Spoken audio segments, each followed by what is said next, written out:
The sun bled crimson across the Wyoming mountains, painting the sky in shades of fire and ash. Wind howled through the pine forests, carrying the sharp scent of resin and the promise of an early winter. Sarah Miller gripped the reins with white knuckles, urging the tired horses forward along the treacherous mountain pass. Behind her, tucked beneath wool blankets in the wagon bed, her 2 children huddled together, Emma, barely 7, and little Thomas, who had just turned 5 last month. "Mama, when will we stop?" Emma's voice quavered, barely audible above the groaning wagon wheels. "Soon, sweetheart, just a little further." Sarah's lie tasted bitter on her tongue. She had no idea where they were going, only that they needed to keep moving. The memory of her husband's body, sprawled across their cabin floor, drove her forward like a whip. James had been a good man, honest to a fault, but that honesty had cost him everything when he'd refused to pay protection money to Buck Morrison and his gang. The wagon lurched suddenly, throwing Sarah forward. A sickening crack echoed through the canyon as the front axle splintered against a hidden rock. The horses whinnied in panic as the wagon tilted precariously. "Out, children! Get out now!" Sarah scrambled to help them down, her hands trembling as darkness crept across the mountains like a living thing. They stood there, 3 small figures against the vastness of the wilderness. The broken wagon might as well have been a tombstone marking the end of their flight. Sarah pulled her children close, feeling their small bodies shiver against hers. The temperature was dropping fast, and somewhere in the distance, a wolf's howl pierced the night. "Mama, I'm scared," Thomas whispered, burying his face in her skirts. Sarah stroked his hair with a steadiness she didn't feel. "We'll make camp here tonight. Everything will look better in the morning." Another lie. She knew Morrison's men were following them. She'd seen the dust clouds on the horizon all day, getting closer with each passing hour. The pine trees loomed around them like dark sentinels, their branches creaking in the wind. Sarah had never felt so small, so utterly alone. She'd grown up in town, where the biggest worry was whether the general store would have fresh flour. Now, surrounded by the raw indifference of the mountains, she understood why people spoke of the wilderness in hushed, fearful tones. She managed to unhitch the horses and gather some dead branches for a fire, though her city-bred hands fumbled with the flint. The children helped as best they could, their usual chatter replaced by frightened silence. When she finally coaxed a flame to life, it seemed pitifully small against the enormous darkness pressing in from all sides. "Tell us a story, Mama," Emma asked, trying to be brave for her younger brother. Sarah pulled them close, wrapping the salvaged blankets around all 3 of them. "Once upon a time," she began, her voice barely steady, "there was a family who loved each other very much." The sound of horses cut through her words like a blade. Sarah's heart seized.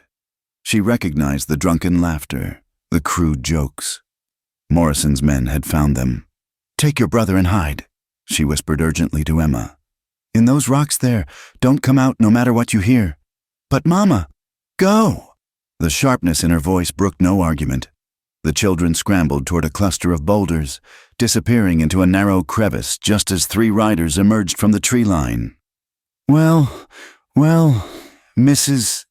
Miller," Buck Morrison himself dismounted, his scarred face leering in the firelight. "That was quite a chase you gave us. Your husband should have paid what he owed. Would have saved everyone a lot of trouble." "He owed you nothing," Sarah said, standing despite her shaking legs. "You're nothing but thieves and murderers." Morrison laughed, a sound like gravel in a tin cup. Strong words for a woman alone in the mountains. "Where are those young ones of yours?" "Gone. I sent them ahead to town this morning." "Now that's a shame. We'll just have to wait here with you until they come back." He nodded to his men. "Check the wagon, boys. And those rocks over there look like a fine hiding spot." Sarah's hand found the small pistol James had taught her to use, hidden in the folds of her skirt. She had 3 bullets, 3 men. Her arithmetic had never felt so important.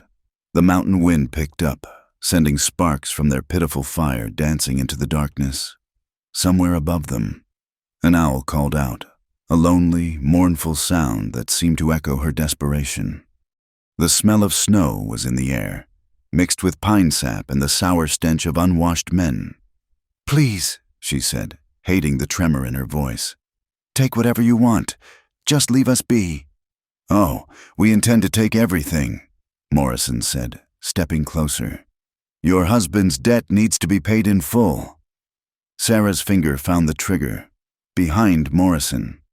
One of his men was moving toward the rocks where her children hid. Time seemed to slow, each heartbeat thundering in her ears like a drum. This was it. 3 bullets, 3 men, and 2 children depending on her to be stronger than she'd ever been in her life. The crack of a rifle shot split the night, but it wasn't from her gun. Morrison's hat flew off his head, and all 4 adults froze. Another shot kicked up dirt at the outlaw's feet. "That's close enough." The voice came from the darkness beyond the firelight, deep, steady, and cold as the mountain stone. "The lady asked you to leave." Morrison's hand moved toward his gun, but another shot, impossibly precise in the darkness, sent his weapon spinning into the dirt. "Next one goes through your skull," the voice promised. "Take your men and ride out, now." Sarah couldn't see their savior, but she felt the menace radiating from the darkness like heat from a forge. Morrison must have felt it too, because for the first time since she'd known of him, she saw fear flicker across his scarred face. "This isn't over," he snarled, backing toward his horse. "You can't protect them forever, whoever you are. Try me." The outlaws mounted up. Morrison's face twisted with rage and humiliation. "We'll be back, and there won't be any warning shots next time." They rode off into the night, hoofbeats fading until only the wind and the crackling fire remained. Sarah stood frozen, still clutching the unfired pistol, afraid to move or speak. Was their mysterious protector friend or foe? In the wilderness, sometimes the distinction meant very little. "You can come out now," she called softly to her children, never taking her eyes off the darkness where the voice had originated. "It's safe." But was it? As Emma and Thomas crept from their hiding place and ran to her arms, Sarah wondered if she'd simply traded one danger for another. The mountains held many secrets, and not all of them were kind to desperate widows and their children. The fire popped and hissed, sending more sparks into the star-filled sky. Somewhere out there in the darkness, their savior waited and watched. Sarah held her children tighter, feeling the weight of the journey ahead pressing down like the mountains themselves. They were alive, for now, in the wilderness. Sometimes that was the best you could hope for. Tomorrow would bring new challenges, new fears. But tonight, under the vast Wyoming sky, 3 small figures huddled together by a dying fire, protected by shadows and the promise of a stranger's rifle. The wolves howled again, closer now, and Sarah Miller began to understand that her old life was truly dead. Whatever came next, they would face it as survivors, not victims. The mountain darkness swallowed them whole, and Sarah's last thought before exhaustion claimed her was a prayer to whoever watched over desperate mothers and their children. In the morning, she would have to decide whether to trust the voice in the darkness or flee once again. But for now, for these few precious hours, they were safe. The stars wheeled overhead, indifferent to human suffering, and the ancient mountains kept their silence. Dawn crept across the mountains like a cautious animal, painting the frost-covered pines in shades of gold and silver. Sarah woke with a start, her children still pressed against her, their small bodies the only warmth in the bitter morning air. The fire had died to gray ash, and her breath clouded in the frigid air. A figure stood at the edge of their makeshift camp. Sarah's hand instinctively reached for the pistol, but the man made no threatening moves. He was tall, perhaps 6 feet or more, with shoulders broad enough to fill a doorframe. His beard was thick and dark, streaked with premature gray, and his clothes spoke of hard living. Buckskin pants worn soft with age, a heavy coat of bear fur, boots that had seen countless miles. A long rifle rested easy in his hands, and a Bowie knife hung from his belt alongside a well-used Colt revolver. But it was his eyes that held her attention, gray as winter storm clouds. They seemed to take in everything while revealing nothing. These were eyes that had seen too much, eyes that belonged to a man who'd learned to trust no one. "Name's Eli," he said finally, his voice the same gravelly rumble from the night before. "Eli Daniels." Sarah struggled to her feet, trying to maintain some dignity despite her disheveled appearance. "Sarah Miller. These are my children, Emma and Thomas." The children peeked out from behind her skirts, studying the mountain man with a mixture of fear and fascination. He looked like something out of their father's stories, wild and dangerous as the mountains themselves. Eli's gaze swept over their broken wagon, taking in their situation with a practiced eye. "Morrison's men will be back, probably with more guns. You can't stay here. We have nowhere else to go," Sarah admitted, hating how small her voice sounded. He was quiet for a long moment, seeming to wrestle with some internal debate. Finally, he shouldered his rifle. "I've got a place. It's not much, but it'll keep you safe for now. Can the boy walk?" "Yes, sir," Thomas piped up, trying to sound brave. The ghost of what might have been a smile touched Eli's weathered face. "Good lad. We've got some ground to cover." They abandoned the wagon, taking only what they could carry. Eli loaded their essential supplies onto the horses while Sarah gathered their few precious possessions: James's Bible, a daguerreotype of their family, her mother's silver brush. Everything else would have to stay. The journey deeper into the mountains was like stepping into another world. Eli led them along paths Sarah couldn't even see, through dense pine forests where the trees grew so thick they blocked out the sky. He moved with the quiet confidence of a man who knew every rock and stream, occasionally pausing to read signs invisible to city-bred eyes. "Bear," he said once, pointing to scratches on a tree trunk. "Fresh. We'll go around." Sarah's heart hammered, but she kept her fear locked behind her teeth. Her children were watching, taking their cues from her. If she panicked, they would too. The sun climbed higher, but beneath the forest canopy, twilight seemed permanent.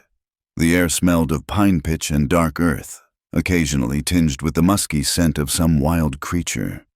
Birds called from the branches, jays and ravens mostly, their harsh cries echoing through the trees. Thomas tired quickly, his little legs struggling with the rough terrain. Without a word, Eli scooped the boy up and set him on his broad shoulders. Thomas's eyes went wide with wonder at being up so high, and for the first time since James's death. Sarah heard him giggle. "Look, Mama, I can see forever." Even Emma seemed to relax slightly, though she stayed close to her mother's side. They walked in relative silence, broken only by the sound of their footsteps and the occasional instruction from Eli about where to step or what to avoid. By midday, they reached a small clearing where a cabin squatted against a granite cliff face. It was rough-hewn but solid, built from logs so thick Sarah couldn't have wrapped her arms around them. Smoke drifted from a stone chimney, and a lean-to shelter housed firewood stacked neat as soldiers. "Home," Eli said simply. The inside was sparse but clean. One room with a stone fireplace dominating the far wall. A simple table and chairs. A narrow bed in the corner. Furs covered the floor and hung from pegs on the walls. Bear, wolf, elk. Rifles stood in a rack by the door, and shelves held supplies arranged with military precision. What struck Sarah most was the smell: wood smoke and leather, dried herbs hanging from the rafters, the faint scent of tobacco. It was overwhelmingly masculine but not unpleasant. After days of fear and flight, it smelled like safety. A large hound rose from beside the fire, tail wagging cautiously. Thomas, showing more courage than sense, immediately approached with outstretched hand. "Careful, boy," Eli warned, but the dog was already licking Thomas's fingers, tail wagging harder. "His name's Wolf," Eli said. "Part wolf, actually. Found him as a pup after something killed his mother." "Wolf," Thomas laughed, burying his face in the dog's thick fur. "He's wonderful." Sarah watched her son with mixed emotions. How quickly children adapted. How easily they found joy even in the darkest times. She envied that resilience. "You must be hungry," Eli said, already moving to the fireplace where a pot hung over the coals. The smell of venison stew made Sarah's stomach clench with hunger. They ate in relative silence, the children wolfing down their food while Sarah forced herself to eat slowly despite her hunger. She watched Eli from beneath her lashes, trying to understand this strange man who'd appeared from nowhere to save them. His hands were scarred and calloused, but gentle when he ladled more stew into Emma's bowl. He spoke little, but when Thomas peppered him with questions about the cabin, the mountains, the wolf dog, he answered with patience she wouldn't have expected from such a hard-looking man. "Were you really a soldier?" Emma asked suddenly. Eli's hand stilled for just a moment. "Yes. My papa said soldiers were heroes." Thomas added through a mouthful of stew. "Your papa was wrong," Eli said quietly. "Nothing heroic about war, just men doing what they have to do to survive." An uncomfortable silence fell. Sarah could see the shadows in his eyes, the weight of memories he carried like stones. She recognized that look. She'd seen it in James's face when he talked about his brother who died at Gettysburg. "Thank you," she said, breaking the silence. "For helping us, for this." She gestured to encompass the cabin, the food, the safety. "Morrison's a rabid dog." Eli replied, "Someone needs to put him down. Until then, you're welcome to stay." "We couldn't impose." "It's not imposing if I'm offering." His tone brooked no argument. "Besides, winter's coming. You try to make it to town now. You'll freeze before you get halfway." Sarah knew he was right. Outside, she could hear the wind picking up, rattling the cabin's sturdy walls. The thought of facing the elements again, especially with Morrison still hunting them, made her stomach turn. "Just until we can travel safely," she agreed reluctantly. That night, Eli gave up his bed to Sarah and Emma while he and Thomas bedded down by the fire with Wolf. Sarah lay awake, listening to the unfamiliar sounds of the cabin, logs settling, wind whistling through the chinks, Eli's quiet breathing. She should have been terrified, spending the night in a strange man's cabin miles from civilization. But something about Eli Daniels made her feel safer than she'd felt since James died. Maybe it was the way he'd handled Thomas, or the careful distance he maintained, never crowding her space. Or maybe it was simply that in a world gone mad with violence and greed, he seemed like a man who still understood honor. Through the small window, she could see stars scattered across the sky like spilled salt, somewhere out there. Morrison and his men were planning their next move. But here, in this rough cabin that smelled of smoke and safety, her children slept peacefully for the first time in days. Tomorrow would bring new challenges. She'd have to figure out how to repay Eli's kindness, how to contribute to their survival instead of being a burden. She'd have to decide whether to trust this taciturn mountain man with their lives for however long this arrangement lasted. But tonight, with her daughter's warm body pressed against hers and her son safe by the fire, Sarah Miller allowed herself a moment of hope. They'd survived James's murder, survived the flight through the mountains, survived Morrison's attack. Maybe, just maybe, they could survive this too. The wind howled outside like a living thing, but the cabin stood firm against it, like the man who'd built it. It was stronger than it looked, built to endure whatever the mountains threw at it. Sarah closed her eyes and for the first time in days, slept without dreams. The morning sun barely penetrated the thick canopy as Eli led them down a narrow deer trail toward the creek. Sarah followed carefully, one hand on Emma's shoulder, while Thomas ran ahead with Wolf, the two of them already inseparable. The air was crisp and clean, filled with the sound of running water and bird song. "First rule of mountain living," Eli said, his voice carrying back to them. "Always know where your water comes from." The creek was beautiful, tumbling over smooth stones worn round by centuries of flow. Ice crystals clung to the edges where the water moved slowly, but the center ran clear and fast. Eli knelt by the bank, cupping water in his hands to drink. "Snowmelt from up high," he explained, Cleanest water you'll find anywhere. But you need to know the safe spots. Too close to the beaver dam upstream. You'll get sick. Too far down. Other animals use it. Thomas was already trying to copy Eli's movements, his small hands barely able to hold the icy water. He gasped at the cold, making Emma laugh, the first genuine laugh Sarah had heard from her daughter since leaving home. "Now," Eli said, rising and moving to a cluster of saplings. "Let me show you something useful." He demonstrated how to set a simple snare, his large hands surprisingly delicate as he worked with a thin wire. Rabbits run the same paths every day. Find the path, set your snare at the right height, and you'll have meat for the pot. "Isn't that cruel?" Emma asked hesitantly. Eli looked at her seriously. "Everything dies. Girl, the rabbit, the wolf, us. We're all part of the same circle. What's cruel is waste. You take a life, you use every part of it, and you're grateful for what it gives you." Sarah watched her children absorb this lesson. So different from their town upbringing, where meat came from the butcher shop, clean and bloodless. This was survival stripped to its essence. They spent the morning learning how to read animal tracks in the mud, which plants were safe to eat, how to find dry wood even after rain.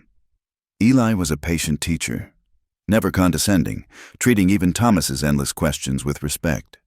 "Your boy's got good instincts," he told Sarah as they watched Thomas successfully identify deer tracks. "Pays attention. Doesn't just look, he sees. He takes after his father that way," Sarah said softly. "James could read people like you read these woods. Useful skill." Eli's expression darkened slightly. "Wish more folks had it? Might be fewer Morrison types in the world." As they walked back toward the cabin, snow began to fall. Fat, lazy flakes that drifted between the trees like feathers. Thomas tried to catch them on his tongue while Emma collected perfect specimens on her mittened hands. "Tell us about the war," Emma said suddenly, looking up at Eli. Sarah started to hush her, but Eli held up a hand. "It's all right. What do you want to know? Were you scared?" "Every day." His honesty surprised Sarah. Most men would have boasted about their courage. Any man who says he wasn't scared in battle is either a liar or a fool. Fear keeps you alive. But you were brave anyway. Brave is doing what needs doing despite the fear. He paused, his eyes distant. "Lost my whole unit at Chickamauga. 20 men, boys really. I was the only one who walked away." "I'm sorry," Emma said solemnly. "So am I." They walked in silence after that, but it was a different kind of silence than before, deeper, somehow. Sarah found herself studying Eli's profile, seeing new lines in his weathered face, understanding that his self-imposed exile wasn't just preference, but penance. Back at the cabin, Eli showed them how to skin and prepare the rabbit he'd caught that morning. Emma turned green and had to step outside, but Thomas watched with fascination as Eli's knife moved with practiced efficiency. "Never waste anything," he repeated, setting aside the fur to be cleaned and stretched. "The meat feeds us, the fur keeps us warm, the bones flavor soup. Respect what the land gives you." Sarah forced herself to watch and learn. Though her stomach churned, this was their life now, at least for the foreseeable future. She couldn't afford squeamishness. As the afternoon wore on, she found herself working alongside Eli in comfortable rhythm. He was splitting wood while she sorted through their supplies, trying to make their meager provisions stretch. The children played with Wolf in the small clearing, their laughter a bright counterpoint to the steady thunk of the axe. "You mentioned a family," Sarah ventured carefully. "Before?" Eli's axe paused mid-swing. "Wife and daughter. Fever took them while I was gone." He brought the axe down with particular force. "Came home to 2 graves and an empty house. I'm so sorry. Was a long time ago." But the pain in his voice said otherwise. "Is that why you came here? To the mountains? Man can only stand so much civilization." He set another log on the block. "Up here, it's simple. Hunt or go hungry. Stay warm or freeze. No pretense, no lies. Just truth as sharp as winter." Sarah understood that. In town, she'd been the widow miller, object of pity and whispered speculation. Here, she was just another creature trying to survive the mountains. As evening approached, Eli began preparing their supper, venison stew again, but with wild onions and herbs that transformed it into something almost elegant. Sarah helped, learning which plants gave flavor, which thickened the broth. "You're not what I expected," she admitted as they worked side by side. "What did you expect?" "I don't know. Someone rougher, meaner, the stories about mountain men." "Most are true," he said with a slight smile. "But a man can choose what kind of story he wants to be." After supper, as the children played a game with pine cones and Wolf dozed by the fire, Sarah found herself telling Eli about James, about his integrity that wouldn't bend even when Morrison's men came calling, about finding him broken on their cabin floor, about the fear that had driven her into the mountains with nothing but hope and desperation. Eli listened without interrupting, whittling a piece of wood into what looked like a toy horse.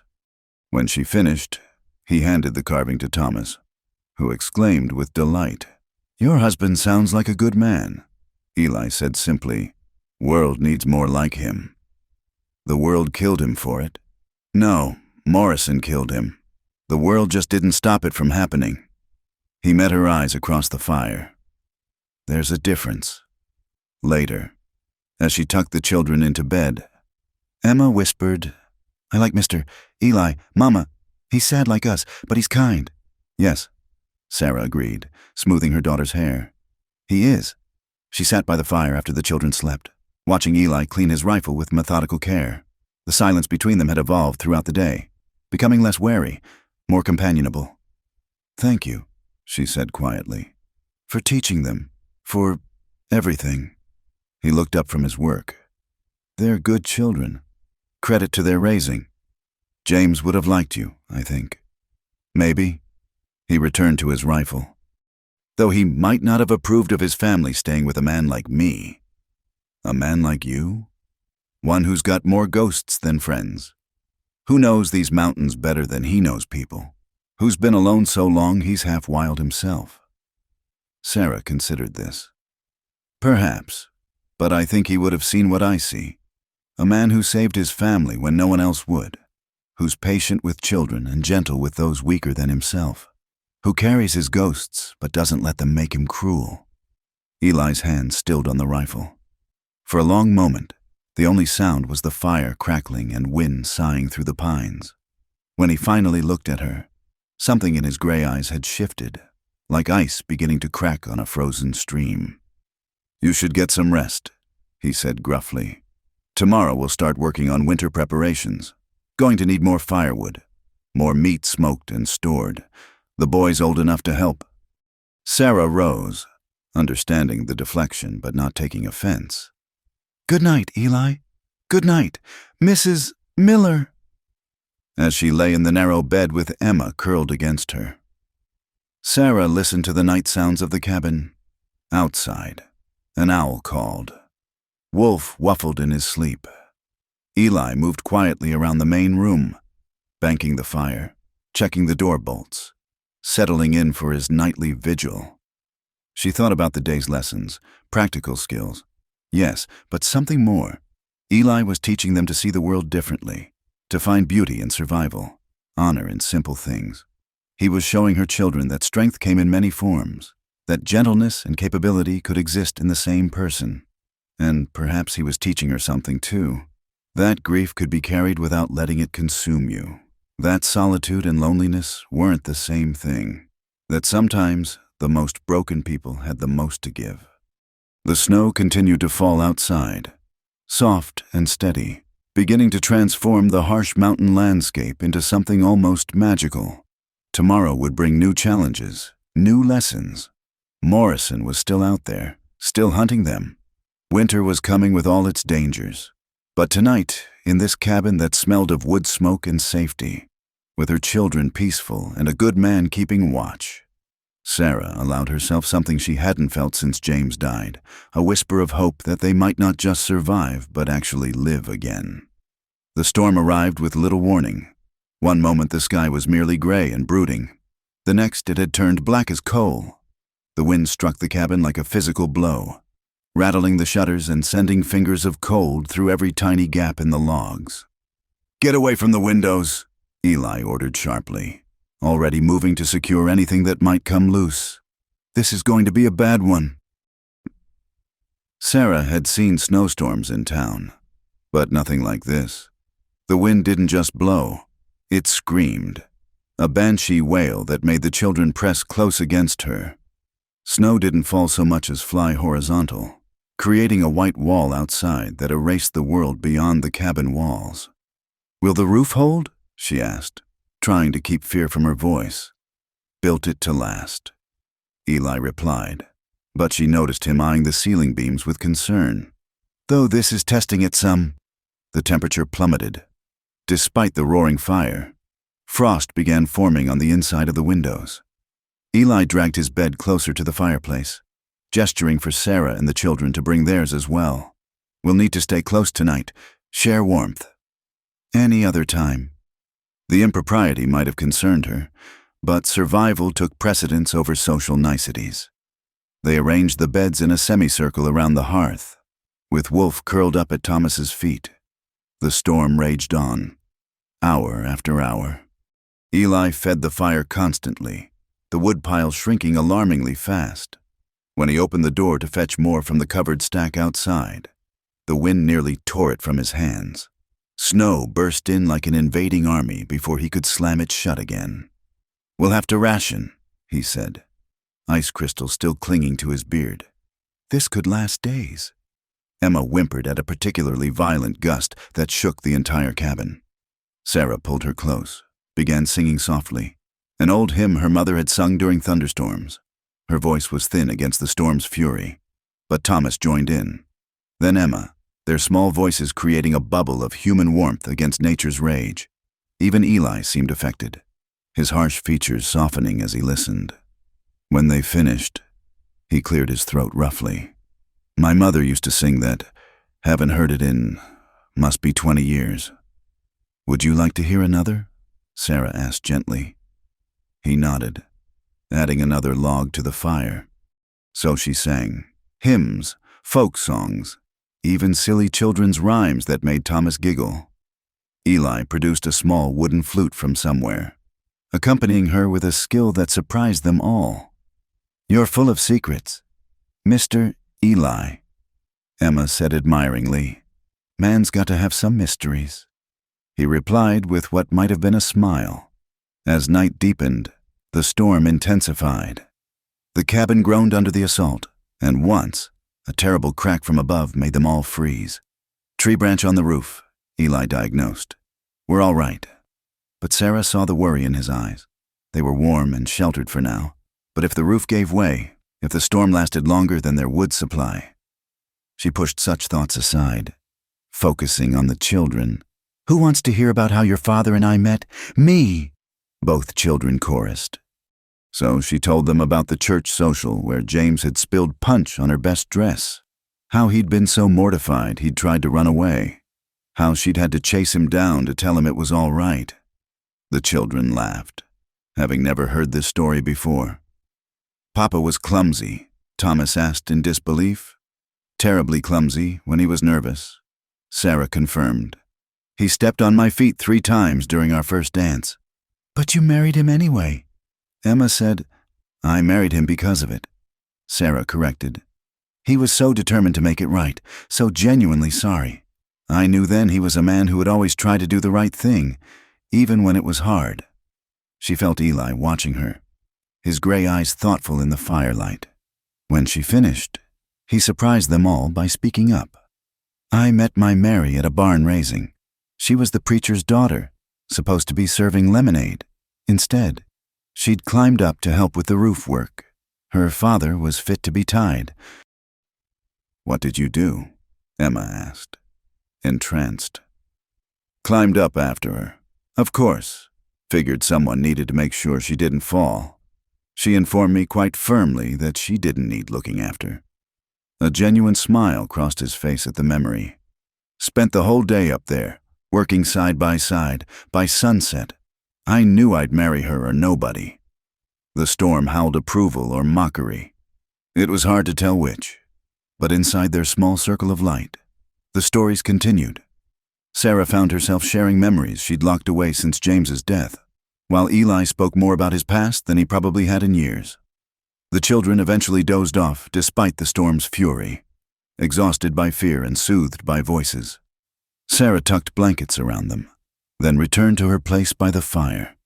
"They're lucky to have you," Eli said quietly. "I don't feel like much of a mother, dragging them into this danger. You're keeping them alive. That's what matters." He paused, then added, "My Mary would have liked you. She had that same steel underneath. It was the highest compliment he could have paid her." They sat in companionable silence, listening to the storm batter their shelter. The fire painted dancing shadows on the walls, creating a strange intimacy in their shared vigil. "Are you afraid?" Sarah asked suddenly. "Of the storm? No, I've weathered worse. Of Morrison, of what comes after." Eli was quiet for so long she thought he wouldn't answer. "I'm afraid of failing again, of not being able to protect." He stopped, jaw tight. Sarah understood. The ghosts of his wife and daughter haunted him still. Now he'd taken responsibility for 3 more lives, and the weight of it showed in every line of his body. Without thinking, she reached out and touched his hand where it rested on his knee. His skin was rough, calloused, but warm. He went very still, looking down at her small hand covering his. "You won't fail," she said softly. "You've already saved us more than once." He turned his hand palm up, carefully enclosing her fingers. It wasn't romantic, exactly, more like 2 drowning souls finding something solid to hold on to. But it was connection, human warmth against the cold fury outside. "The storm will pass," he said, though she wasn't sure if he meant the blizzard or the larger tempest of their troubles.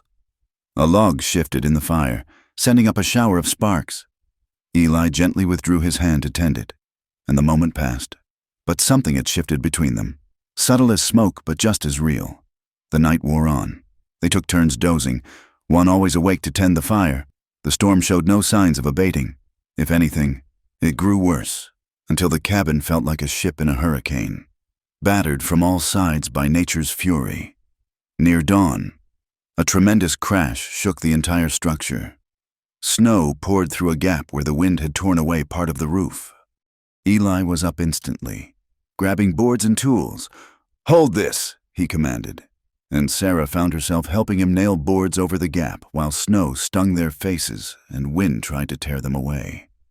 Her hands were numb, her nightdress soaked, but she held steady while he hammered. They managed to patch the hole, though both were shaking with cold by the time they finished. Eli wrapped a blanket around her shoulders, his hands lingering briefly to chafe warmth back into her arms. "You did good," he said gruffly. She couldn't reply through chattering teeth, but she felt a ridiculous pride at his approval. Together, they'd fought the storm and won, at least this round. The children slept through it all, exhausted, looking at their peaceful faces. Sarah felt a fierce protectiveness rise in her chest. The storm could rage. Morrison could hunt them. The whole world could try to tear them apart, but she would not let her children be taken. Not while she had breath. Eli must have seen something in her face because he nodded slowly. "They're safe," he said. "I promise you that." And standing there in the gray dawn light, soaked and freezing but unbroken, Sarah believed him. The storm would pass, as all storms did. But what they were building here, trust, partnership, perhaps even something deeper that would endure. The wind still howled, but it no longer sounded quite so threatening. They'd survive the night. They would survive whatever came next. Together, the storm had passed, leaving behind a world transformed. Nearly 3 feet of snow blanketed everything, turning familiar landmarks into alien shapes. The morning sun glinted off the pristine surface like scattered diamonds, but Eli's face was grim as he surveyed their surroundings from the cabin door. "They'll come today," he said with quiet certainty. "Snow stopped them same as us, but Morrison's not one to give up." Sarah felt ice in her veins that had nothing to do with the cold. "How can you be sure?" "Smoke from our chimney. Only cabin for miles. They know we're here. He closed the door, already moving to check his weapons. Need to get ready. The next hour was a blur of preparation. Eli showed Sarah how to load and prime his spare rifles, positioning them at strategic points around the cabin. He set Thomas to filling every available container with water. In case they try to burn us out, he explained tersely. Emma helped stack furniture to create barriers, her young face set with determination. Outside, Eli had already laid his traps days ago. Concealed pits, tripwires, deadfalls. The snow would help hide them, but it would also show every track, every movement. When they come, he told Sarah, checking her pistol one more time. You keep the children down low, behind the table. No matter what happens, you protect them. What about you? I'll do what I do best. His smile was sharp as winter wind. Hunt. They didn't have long to wait.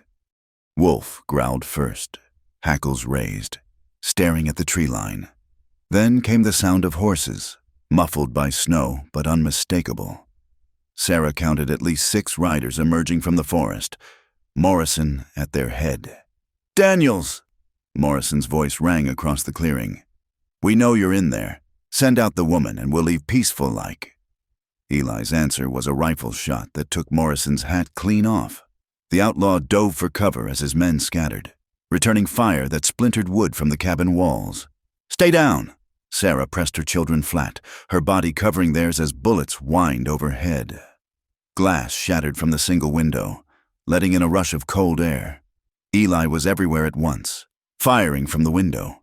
Then the gun port he'd cut in the door, constantly moving to make them think there were more defenders. His face was calm, focused, the soldier in him fully awakened. One of Morrison's men tried to rush the cabin. There was a sharp crack as he hit one of Eli's concealed traps. His scream cut short as he disappeared into a snow-covered pit.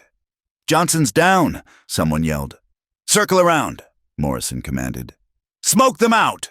Sarah saw the torch arcing through the air toward their roof, still damp from snow but wooden beneath. Eli's rifle cracked and the torch fell short, hissing in a snowbank. But more were coming. Mama, I'm scared, Emma whispered. I know, baby, just stay still. Mister, Eli will protect us. But even Eli couldn't be everywhere. A torch found its mark, flames beginning to lick at the corner of the roof despite the wet wood. Smoke started seeping into the cabin. Sarah, Eli tossed her a rifle. Watch the back. She'd never shot at a person before, but when a figure appeared at the small rear window, she didn't hesitate. The rifle bucked against her shoulder. The man cursed and ducked away. She didn't know if she'd hit him and didn't care. He was away from her children. The battle raged on. Morrison's men were taking casualties from Eli's deadly accuracy and hidden traps, but they had numbers and time. The fire was spreading despite the snow, smoke growing thicker. Thomas started coughing. Sarah pulled him closer, trying to filter the air through her shawl. They couldn't stay much longer, but going outside meant death. We need to move, she called to Eli. He nodded grimly, mind already working. Root cellar, under the floor, take them down, bar the door from inside. Sarah had forgotten about the small storage space. She pried up the hidden trap door, ushering her children down the rough ladder. The space was cramped, dark, but the air was clearer. What about Mr. Eli? Thomas protested. He'll come, Sarah said with more confidence than she felt. Go on, to the back. She was about to follow when Eli grunted in pain. Blood bloomed across his shoulder where a bullet had found its mark. He swayed, but kept firing. Go! He snarled when he saw her hesitate. Not without you, damn stubborn woman. But there was admiration in his voice.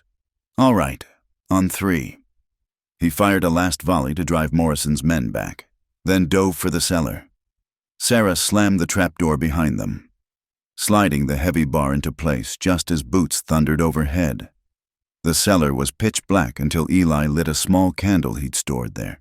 His face was pale in the flickering light, blood soaking his shirt. Let me see, Sarah demanded.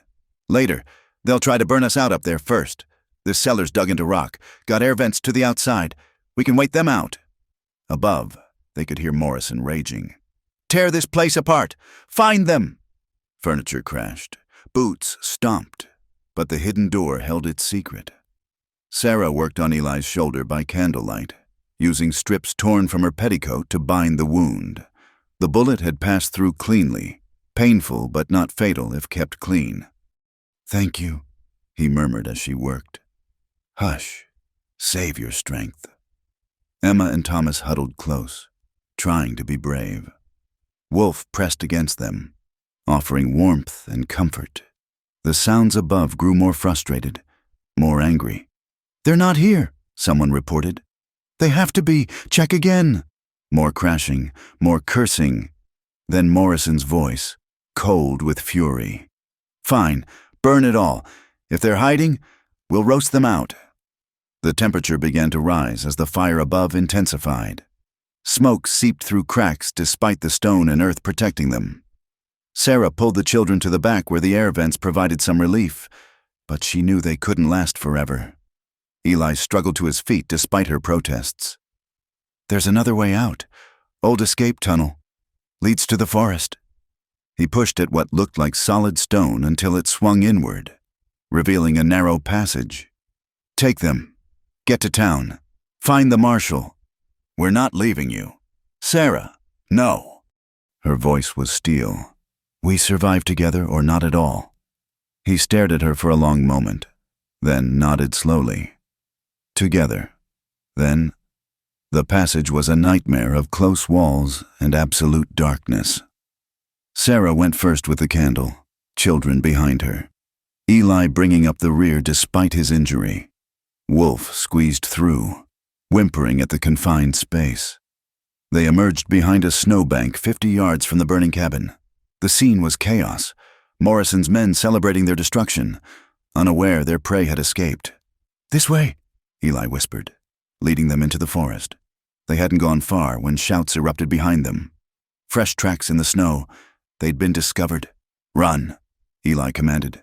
They fled through the trees, branches catching at their clothes, snow hampering every step. Sarah carried Thomas when his small legs gave out, Emma struggling along bravely. Behind them, Morrison's curses grew closer. Then, disaster.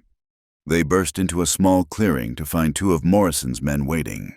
Having circled around, guns raised, grins ugly with triumph. Well, the rabbit and her litter." Eli stepped forward, putting himself between the gunman and Sarah's family. Blood still seeped from his shoulder, but his eyes were deadly calm. "Let them go. It's me Morrison wants. Morrison wants them all. Mountain Man."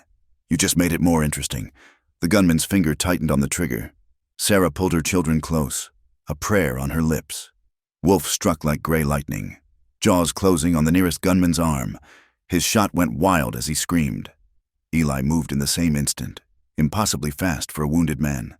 His knife flashed, and the second gunman fell clutching his side. "Move!" Eli roared. They ran again, Wolf racing alongside, but Sarah could hear Morrison closing in. Eli was slowing, his wound taking its toll. They weren't going to make it. That's when they heard it. Horses, many of them, and a voice of authority. "You, Marshal, drop your weapons." The cavalry had arrived, literally, a full posse from town, led by a grizzled man with a marshal's star. Morrison and his remaining men found themselves suddenly outnumbered and outgunned. "It's over, Morrison," the marshal called. "You've terrorized these mountains long enough." The outlaw's face twisted with rage. But he was trapped. One by one, his men dropped their guns. Sarah sagged against Eli in relief, both of them barely standing. "You all right, ma'am?" The marshal approached, eyeing Eli warily. "Yes, thanks to Mr. Daniels. He saved our lives." "That's so." The marshal studied Eli with new interest. "You're the hermit everyone talks about. War veteran, aren't you?" Eli nodded tersely. "Well then, seems we owe you a debt. Let's get you all back to town. Get that shoulder looked at properly." As the posse rounded up Morrison's gang, Sarah helped Eli to one of the horses. He was pale but steady, that inner strength still burning. "You came for us," she said softly. "Even wounded. You protected us. Told you I would." "Yes," she said, remembering another promise made by firelight. "You did." The journey back to town was a blur, but as they rode through the snow-covered forest, Sarah felt something had fundamentally changed. They'd faced death together, fought for each other, chosen each other even when escape was possible. The children rode with the marshal, chattering excitedly about their adventure now that danger had passed. But Sarah stayed close to Eli, making sure he stayed conscious, stayed with them. The war was over, Morrison defeated. But as she looked at the man who'd saved them, complicated, wounded, brave, Sarah knew their real journey was just beginning. The town of Cedar Ridge hadn't seen such excitement in years. Word of the showdown with Morrison's gang had spread like wildfire, and by the time the marshal's posse arrived with their prisoners, half the population had gathered on Main Street. Sarah kept her children close as curious faces pressed in, whispers following their small group. "That's the widow Miller. Morrison killed her husband." "Is that the mountain man? The hermit?" "Heard he took down 6 men single-handed." Eli sat rigid in the saddle, his discomfort with the attention obvious. Blood had soaked through Sarah's makeshift bandage, and she could see the strain in his jaw, though he'd never admit to pain. "Marshal Hendricks," she said urgently. "Mr. Daniels needs a doctor. Doc Whitman's already waiting." The marshal assured her. "Let's get you folks settled." The doctor's office smelled of carbolic and whiskey.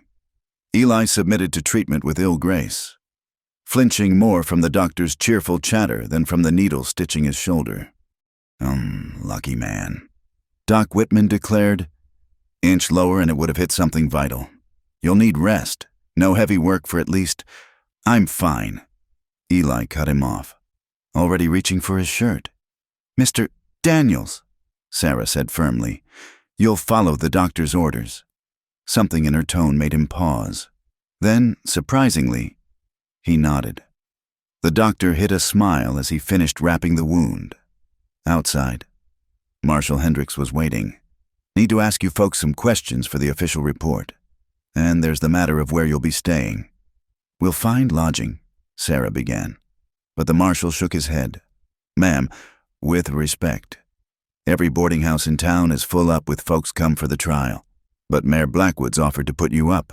He feels responsible, says if the town had dealt with Morrison sooner, your husband might still be alive." Sarah felt Eli tense beside her. Town politics and obligations were exactly what he'd fled to the mountains to escape. "That's kind, but—" "We accept," Eli interrupted. "For the children's sake." The mayor's house was the finest in Cedar Ridge, all gingerbread trim and painted shutters. Mrs. Blackwood, a bird-like woman with kind eyes, fussed over them immediately. "Oh, you poor dears, such an ordeal. Hot baths first, then proper meals, then bed. No arguments." Thomas and Emma were whisked away by the mayor's daughters, excited to have playmates. Sarah found herself in a guest room that seemed impossibly luxurious after the cabin, soft bed, clean linens, a fire already crackling in the hearth. A knock interrupted her thoughts. Eli stood in the doorway, looking uncomfortable in the borrowed clothes that almost fit his broad frame. "You clean up well," she said softly. "Feel like a dressed-up bear." He shifted awkwardly. "Wanted to make sure that this was all right." "It's fine. Overwhelming, but fine." She paused. "Will you stay? Through the trial. Make sure Morrison gets what's coming. And then," he looked away, "mountains are still there." The words hit harder than they should have. Of course he'd return to his solitary life. What had she expected? That a few weeks of forced proximity would change a man who'd chosen isolation? "I see. Sarah." "The children will miss you," she said, not trusting herself to say more. The next days passed in a blur of legal proceedings. Sarah testified about James's murder, Morrison's pursuit, the attack at the cabin. Eli's testimony was brief but damning. Morrison and his surviving gang members were bound over for trial in the territorial capital, as good as a death sentence. Through it all, the town treated them like heroes. Eli bore it with visible discomfort, while Sarah tried to shield her children from the worst of the attention. The story grew with each telling until Eli had fought off 20 men while Sarah held off 10 more. "It's not right," Eli muttered one evening as they sat on the mayor's porch, watching the children play in the snow-covered garden, making us into something we're not. "What are we, then?" Sarah asked quietly. He was silent so long she thought he wouldn't answer. "Survivors," he finally said. "Nothing more, nothing less." The trial date was set. Morrison would be transported east in 2 days. Their purpose in town was ending. And with it, any reason for Eli to stay. That night, unable to sleep, Sarah found him on the porch despite the cold, staring at the distant mountains. "Can't sleep either?" she asked, pulling her shawl tighter. "Never could abide walls too long." She sat beside him on the bench, close enough to share warmth. "The children think you hung the moon. Thomas wants to be a mountain man when he grows up. He's meant for better things. Are you?" He turned to look at her, those storm-gray eyes unreadable in the moonlight. "What are you asking me, Sarah?" Her courage almost failed, but she thought of all they'd survived, all the unspoken moments between them, and forged ahead. "I'm asking if you plan to disappear back into those mountains and pretend we never existed." "That's not because we're not ghosts, Eli. We're real. We're alive. And we—" She swallowed hard. "I care for you. More than I should. More than is proper for a widow of barely 2 months. But I've learned life's too short and too hard to let propriety dictate everything." Eli's jaw worked silently. When he spoke, his voice was rough. "You don't know what you're asking. I'm not James. I'm not a town man. Not father material. I've got too much blood on my hands. Too many ghosts in my head. I'm not asking you to be James. I'm asking you to be Eli." She reached for his hand, scarred and strong. "The man who saved us, who was patient with my children, who shared his grief and didn't let it make him cruel. That's the man I—" She stopped, her courage finally failing. "Sarah," her name was almost a groan. "You deserve better. A real home, a man who can give you the life you had before. I don't want the life I had before. That life is gone." Her voice grew fierce. "I want the life we could build together. Maybe not in town, maybe not in the mountains, but somewhere in between, somewhere ours." He squeezed her hand almost painfully tight. "I don't know if I can. If I remember how to be with people, how to be part of a family again." "Then we'll learn together." The next morning brought chaos. Morrison had escaped during the night, overpowering a guard and disappearing into the darkness. The marshal organized search parties. But Sarah saw the truth in Eli's grim expression. Morrison was gone, and he'd want revenge. "He'll come for us," she said quietly. "Not in town, too many guns, but he's out there, waiting." Eli checked his weapons methodically. "You should take the children east. Family, maybe, or—" "No. Sarah, be reasonable." "I said no." She faced him squarely. "We're not running anymore. Whatever comes, we face it." The children, sensing the tension, clung closer. Even Wolf, who'd been staying at the livery, seemed anxious when Thomas visited him. That evening, as Sarah helped Mrs. Blackwood with dinner, the older woman surprised her. "You love him." It wasn't a question. Sarah's hand stilled on the potato she was peeling. "Is it that obvious?" "To another woman who knows what love looks like, yes." Mrs. Blackwood smiled kindly. "He's a hard man, shaped by hard times, but I see how he watches you when he thinks no one's looking. Like a man dying of thirst who's afraid to drink. He thinks he's protecting us by pushing us away."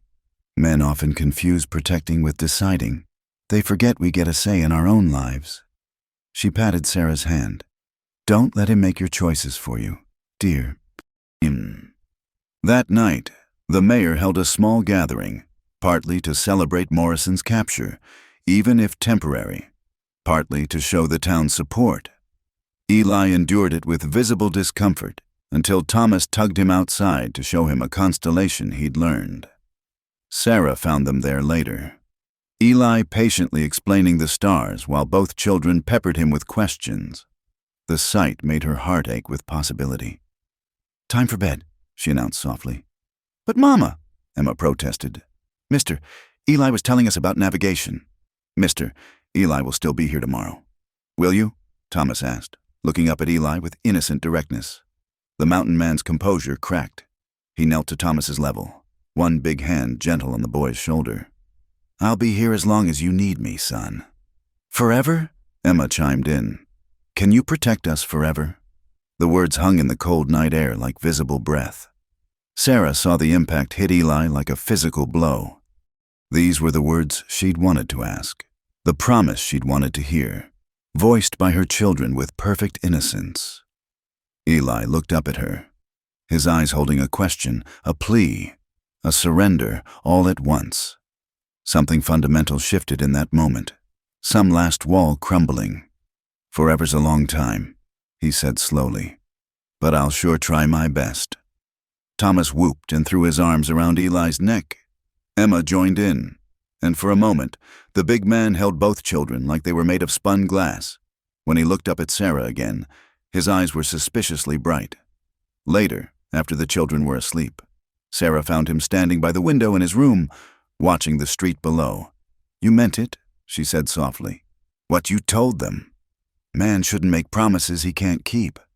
He turned to face her. "But yes, I meant it. Morrison's still out there. World's full of men like him. Can't guarantee nothing bad will ever happen. But I can promise I'll stand between you and whatever comes. I don't need a protector. Eli, I need a partner.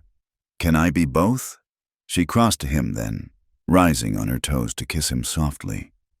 He went absolutely still. Then his arms came around her, careful of her like she might break. When they parted, he rested his forehead against hers. "I'm scared," he admitted. "Haven't been scared like this since the war." "Good," she whispered. "Means it matters?" Tomorrow would bring new challenges. Morrison was still out there, the future uncertain, but standing there in the lamplight, held by this complicated, wounded, wonderful man. Sarah felt nothing but hope. They'd build something new from the ashes of their old lives, not perfect, perhaps, but theirs, and that would be enough. The afternoon sun painted the mountains purple and gold, a masterpiece of light and shadow that took Sarah's breath away. They'd ridden out from town after lunch, just the two of them, leaving the children in Mrs. Blackwood's capable hands. Eli had promised to show her something, leading her along winding trails that gradually climbed above the valley. Now they stood beside a crystal-clear stream that tumbled over smooth rocks, its music mixing with the whisper of wind through pines. Ice crystals clung to the edges where spray had frozen, catching the light like nature's diamonds.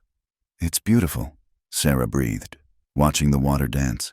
"Used to come here to think," Eli said quietly. "After Mary and Clara died, something about the water never stops moving, never gives up, just keeps flowing no matter what stones get in its way." Sarah moved closer to him on the fallen log where they sat. 2 weeks had passed since Morrison's escape. 2 weeks of waiting and watching, but also 2 weeks of something else, of Eli joining them for meals, of teaching Thomas to whittle, of helping Emma with her letters, of quiet evenings by the fire and stolen moments like this one. "The mayor offered you a job," she said carefully. "Deputy marshal. It would be steady work, good pay." "I know." "And?" Eli picked up a smooth stone, turning it over in his fingers. "Can't see myself as a lawman. Too many rules, too much politics." He paused. "But I've been thinking about other things, such as that valley I mentioned, where I thought about building once." He glanced at her sideways. "It's good land, protected, water year-round, enough meadow for crops and grazing, close enough to town for supplies, far enough for peace." Sarah's heart beat faster. "It sounds perfect. Would take work, lot of work, building a real house, not just a cabin, clearing fields, putting up fences. Not an easy life. I've never asked for easy," Sarah said softly. just worth living. Eli stood abruptly, pacing to the stream's edge. The late afternoon light caught his profile, showing both strength and vulnerability. I need to tell you something. About the war, about what I did. You don't have to. Yes, I do. If you're going to tie your life to mine, you should know. He took a breath. I was a sharpshooter. That's what they called it. Made it sound clean. But what I was a killer. Picked men off from a distance. Officers mostly. But anyone who made a target. Sarah waited, understanding this was something he needed to say more than she needed to hear. Got good at it. Too good. Could drop a man at 600 yards. Watch him fall through my scope. They gave me medals for it. His voice turned bitter. Stopped counting after 50. Stopped seeing faces. Just targets. Until Chickamauga. He fell silent for so long Sarah thought he wouldn't continue. When he did, his voice was barely above the stream's murmur. Last day of the battle. Had this Confederate officer in my sights. Young fellow, couldn't have been 25. Was about to squeeze the trigger when he pulled out something. Thought it was a weapon. It was a photograph. He was looking at a picture of his family, touching it like a talisman. And I shot him anyway. Watched him fall, still clutching that photograph. Eli's hands clenched into fists. That night, our position was overrun. Lost everyone. Sometimes I think it was punishment. Payment for all those lives I took. When I got home and found Mary and Clara gone too, he shrugged helplessly. Seemed like the world was telling me I didn't deserve a family. That death was all I was good for. Sarah rose and went to him, placing a gentle hand on his arm. You saved my family. Protected my children. That's not death. That's life. But Morrison, you didn't kill Morrison's men. You stopped them from killing us. There's a difference. She moved to face him. The war made you do terrible things. But it didn't make you a terrible man. The man I've come to know is gentle with children, patient with fear, generous with his knowledge. That's who you are, not what the war forced you to be. Eli's eyes searched hers, looking for judgment and finding only acceptance. How can you be so sure? Because I've seen you at your worst and your best, and I still want to face tomorrow with you. He caught her hand, held it like something precious. Sarah, Can you protect us forever? She asked, echoing her children's words. Not from every hardship or sorrow. No one can promise that. But can you stand with us, stay with us, be part of us, not as our protector, but as our family? The word hung between them, heavy with possibility. Family. Something both had lost, both feared to hope for again. I want to, Eli said roughly. God help me. I want to more than I've wanted anything since. He stopped, started again. But I'm afraid I'll fail you like I failed them. Afraid Morrison or someone like him will. Sarah silenced him with a kiss, pouring all her certainty into the contact. When they parted, she kept her hands on his face, making him meet her eyes. Then we'll be afraid together, but we won't let fear decide our lives. We've both been dead inside. Eli, isn't it time we tried living? Something broke in his expression then. Some last resistance crumbling. He pulled her close, burying his face in her hair, and she felt him shudder with the release of old pain. Yes, he whispered. God, yes. They stayed by the stream as the sun sank lower, planning a future that had seemed impossible weeks ago. The house they'd build, larger than his cabin but still simple. The garden Sarah would plant. The workshop where Eli would teach Thomas woodworking. The quiet evenings when Emma would read to them all by firelight. What about Morrison? Sarah asked finally, the one shadow on their bright dreams. We'll deal with him if he comes. Together. Eli's jaw set with determination. But we won't live in his shadow. Won't give him that power. As they prepared to head back to town, Sarah took one last look at the stream, understanding now why Eli had brought her here. Like the water, life kept flowing despite the obstacles. You could let it sweep you along, dash you against the rocks, or you could choose your path, navigate the rapids together. Thank you, she said softly, for showing me this, for sharing your truth. "Thank you," he replied, "for not running when you heard it." The ride back was quiet but companionable, their horses picking their way carefully as shadows lengthened. As they crested the final ridge above town, Eli suddenly reined in. "What is it?" He pointed to a column of smoke rising from the valley. Not chimney smoke, too black, too thick. "Fire," he said tersely. "Big one." They spurred their horses forward, Sarah's heart climbing into her throat. As they thundered into town, she could see the orange glow, hear the shouts and running feet. The fire was on the far side of Main Street, not the mayor's house, thank God, but still too close. They found chaos. Half the town had formed a bucket brigade, while the other half milled about shouting suggestions. The livery stable was fully ablaze, horses screaming as men tried to lead them out. "The children?" Sarah gasped to the first person she recognized. "Safe! Everyone's out!" Eli was already off his horse, joining the bucket line. Sarah did the same, her hands soon raw from the rough handles, dress soaked with slopped water. They fought the fire as they'd fought everything else, side by side, determined, united. It took 3 hours to bring the blaze under control. The livery was a total loss, but they'd kept it from spreading. As Sarah collapsed on a bench, exhausted and filthy, Emma and Thomas flew into her arms. "Mama, we were so scared." "I'm here, babies. We're all safe." She looked up to find Eli watching them, his face black with soot, but his eyes soft. "We're all safe." Later, as the marshal investigated, the truth emerged. The fire had been deliberately set and painted on a surviving wall. Scorched but readable was a message. "You can't protect them forever. M. Morrison, even absent, he cast his shadow." But as Sarah looked around, at the townspeople who'd fought together, at Eli organizing men to stable the rescued horses, at her children safe in her arms, she felt not fear but resolve. Morrison was wrong. Perhaps no one could protect anyone forever, but they could protect each other today, tomorrow, and all the days they were given. They could choose courage over fear, love over loss, hope over despair. "Come," she told her children. "Let's find Mr. Eli and go home." Home, not the mayor's house, not even the cabin they'd build. Home was wherever they faced life together. And that, Sarah thought as Eli's arms came around all of them, was protection enough for any forever they might find. Spring arrived like a blessing, melting the last stubborn patches of snow and painting the mountain valleys in shades of green and gold. Wildflowers carpeted the meadows, Indian paintbrush, columbine, and prairie roses that filled the air with sweet perfume. It had been 3 months since the fire, 3 months since Morrison's threat, and life had settled into a rhythm that felt almost like peace. The valley Eli had promised was everything he'd said and more, protected by ridges on 3 sides, watered by a clear stream that never ran dry. It was a natural haven.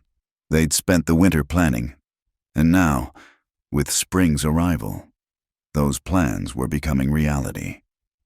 "Higher on that side, Thomas," Eli called out, guiding the boy as they raised another wall beam. At 8, Thomas was still small, but he worked with a determination that made both adults proud. Sarah paused in her sorting of supplies to watch them work. Eli's strength made the heavy lifting look easy, but he was careful to let Thomas feel he was contributing, praising the boy's efforts genuinely. The cabin was taking shape, larger than Eli's old one, with real rooms and windows that would let in light and air. "Mama, look!" Emma ran up, her apron full of early berries. "I found them by the stream, just where Mr. Eli said they'd be." "Wonderful, sweetheart. We'll have them with supper." Sarah hugged her daughter, marveling at how much she'd grown. The mountain life agreed with both children. They were brown from the sun, strong from work and play, happy in a way that seemed to glow from within. Wolf lounged in the shade, age starting to show in his graying muzzle, but still alert to every movement. He'd appointed himself the children's guardian, following them everywhere, sleeping across their doorway at night. "Sarah!" Eli's voice carried a note of urgency. "Riders coming?" Her heart jumped. It always did, even after months of quiet. But as the riders emerged from the tree line, She recognized Marshal Hendricks and 2 deputies. They'd made this journey before, checking on them, bringing news from town. "Afternoon, folks," the marshal called, dismounting. "Place is looking fine. You'll have a real home here soon." "Coffee?" Sarah offered. And soon they were all gathered around the outdoor table Eli had built, sharing news and gossip. "Morrison's been spotted down Mexico way," Hendricks said, his weathered face serious. "Word is he's trying to raise a new gang, but having little luck. Seems killing James Miller and burning that livery turned even outlaws against him. Man who attacks families and destroys towns. That's too far even for desperados." Sarah felt Eli's hand find hers under the table. A silent support. "So he's not coming back. Can't say never, ma'am. But every lawman and bounty hunter between here and the border knows to watch for him. His days are numbered." They talked of other things then. The town's recovery, new families moving in, plans for a school that Emma and Thomas could attend come fall. Normal things, peaceful things, the kind of conversations Sarah had once taken for granted. After the lawmen left, the family returned to their work. But as the sun began its descent toward the mountains, Eli called a halt. "Enough for today. Let's go see something." He led them up a small rise behind their building site, to where a single oak tree stood against the sky, rare for this elevation, hardy and enduring. Beneath it, he'd built a simple bench. "Thought we should have a place," he said quietly, "to sit and watch, to remember how far we've come." Sarah sank onto the bench, pulling Emma close while Thomas scrambled up to sit on Eli's broad shoulders. Before them, the valley spread out like a promise, their half-built home, the stream sparkling in late sunlight, the mountains standing eternal guard. "Tell us again about how you and Mama met." Emma requested. Thomas groaned. "We've heard it 100 times. Then once more won't hurt," Eli said with a smile that transformed his weathered face. "Was a dark night, and I heard gunshots." Sarah listened to him tell their story, noting how it had already begun to shift into legend. In his telling, she was braver than she'd felt. He was more certain than he'd been, but that was how family stories worked. They became what you needed them to be, teaching truths deeper than mere facts. "And then what happened?" Emma asked, though she knew perfectly well. "Then your mama asked me a question," Eli said, his hand finding Sarah's again. "She asked if I could protect you forever." "And you said yes," Thomas shouted triumphantly. "I said I'd try my best," Eli corrected gently. "No man can promise forever, but I can promise every day I'm given." "That's enough," Sarah said softly. "More than enough." As if summoned by their contentment, a figure on horseback appeared at the valley's entrance. Sarah tensed, but Eli was already relaxing. "It's Mrs. Blackwood," he said, his keen eyes identifying the rider long before Sarah could. Indeed, the mayor's wife arrived with a basket of goods from town, fabric for Sarah, penny candy for the children, and news that made Sarah's heart sing. "There's to be a wedding next month, Mrs. Blackwood announced with twinkling eyes. "The minister's finally gotten around to asking the schoolmarm, and they're hoping you'll all come. The whole town wants to see you again." After she left, Sarah found Eli standing by the stream, watching the water flow. She knew that look, the one that meant he was wrestling with something. "We should go," she said quietly, "to the wedding. Show the children that we're part of the community, even out here." "And us?" he asked without turning. "What do we show them about us?" Sarah's breath caught. They'd been living as a family, working as partners, but certain things remained unspoken. In town, she was still the widow Miller. He was still the hermit who'd saved her. "What do you want to show them?" He turned then, and in his eyes she saw the last walls falling. "The truth, if you'll have me, if you're ready." "Eli Daniels, are you proposing?" "Badly, apparently." He actually smiled, reaching into his pocket. "Had this made last time I was in town. Been carrying it around like a fool, waiting for the right moment. It was a simple ring, Silver with a small turquoise stone. Nothing fancy, but perfect in its simplicity, like the man offering it. "Sarah Miller," he said formally, "going to one knee right there by the stream. I can't promise you an easy life. Can't promise Morrison or men like him won't darken our door. Can't even promise I'll always know the right thing to say or do. But I can promise to stand beside you every day, to raise your children as my own, to build something lasting in this valley. Will you marry me?" "Yes," she said, tears streaming. "Yes, yes, yes." He slipped the ring on her finger, then rose and kissed her as the mountains themselves seemed to approve, the setting sun painting everything gold. "Mama's crying." Thomas's voice broke the moment. The children had followed them. Of course. "Happy tears," Sarah assured them, holding out her arms. "The very happiest." "Does this mean Mr. Eli will be our papa?" Emma asked hopefully. Eli knelt to their level, his face serious. "Only if you want me to be. I know I can't replace your father. Don't aim to, but I'd be honored to be part of your family, official-like." Thomas threw his arms around Eli's neck. "Papa Eli." Emma was more solemn, studying his face. "Will you stay, forever and always? Forever as I'm able." He promised. "Always as I can." It was enough. Emma joined the embrace, and for a moment they were just a tangle of arms and joy and promises by the singing stream. Later, as they ate supper outside, watching stars appear one by one, Sarah felt a contentment so deep it almost frightened her. They'd build their cabin, raise their children, face whatever came. Morrison's shadow had no power here, in this valley of new beginnings. "What are you thinking?" Eli asked softly. "That James would be glad," she said honestly. "He'd want us safe and happy. He'd like that his children have a father again, that I have a partner, that we're building something good from all that sorrow." "Hope so," Eli said. "I aim to honor his memory by caring for what he loved." "Mama," Emma said sleepily. "Will we live happily ever after now?" Sarah looked around, at her daughter drooping over her plate, at Thomas already asleep against Wolf's furry side, at the man who'd become their salvation and their future, at the cabin rising from the meadow, the mountains standing guard, the stars wheeling overhead in their eternal dance. "We'll live happily," she said finally. "The ever-after part, well, that we take one day at a time. But yes, my darling, we'll live happily." And in that valley, protected by mountains and love, they did, not without challenges. Morrison's capture months later, the hard work of building, the normal trials of raising children and merging lives.